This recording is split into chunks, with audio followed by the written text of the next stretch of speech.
അതിൽ ഇത് നമ്മുടെ നിസാറിൻ്റെ കൂടെ വർക്ക് ചെയ്യാൻ പറ്റി. ഇപ്പോൾ ഒരു 4 മാസം കഴിഞ്ഞ് ഇനി ഒരു 1.5 മാസം കൂടി ഉണ്ട്. കുറച്ച് നാളായിട്ട് ഒരു 4-5 മാസമായിട്ട് കൂലി ഫിലിമിൻ്റെ വർക്കിലാണ്. പിന്നെ ഭയങ്കര വലിയൊരു എക്സ്പീരിയൻസ് ആണ്. അതിൽ ഉള്ള കാസ്റ്റും അതിൽ ക്രൂവും അതിൻ്റെ സെറ്റപ്പും കാര്യങ്ങളും എല്ലാം കണ്ടിട്ട് ഭയങ്കര കൊതിയാവുന്നു പിന്നെ ഒരു പടം ചെയ്യാനായിട്ട്. അപ്പോൾ അതുകൊണ്ട് കൂലി മൂവി ആയിട്ട് ഉടനെ തന്നെ ഡയറക്ഷനിലോട്ട് ഡയറക്ഷൻ ചെയ്യാന്നുള്ളൊരു പരിപാടിയാണ്. അതിൽ കുറേ ക്യാരക്ടേഴ്സ് ഉണ്ട്. കുറേ ക്യാരക്ടേഴ്സിന് മെയിൻ റോളാണ്.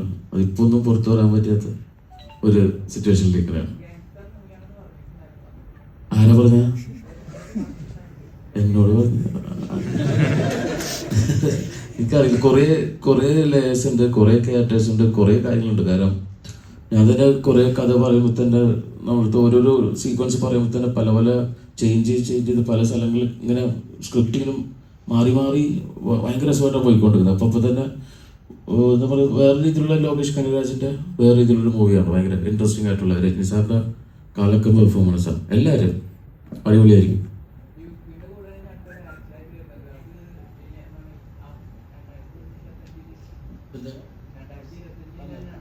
ഈ വർഷം ഉണ്ട്.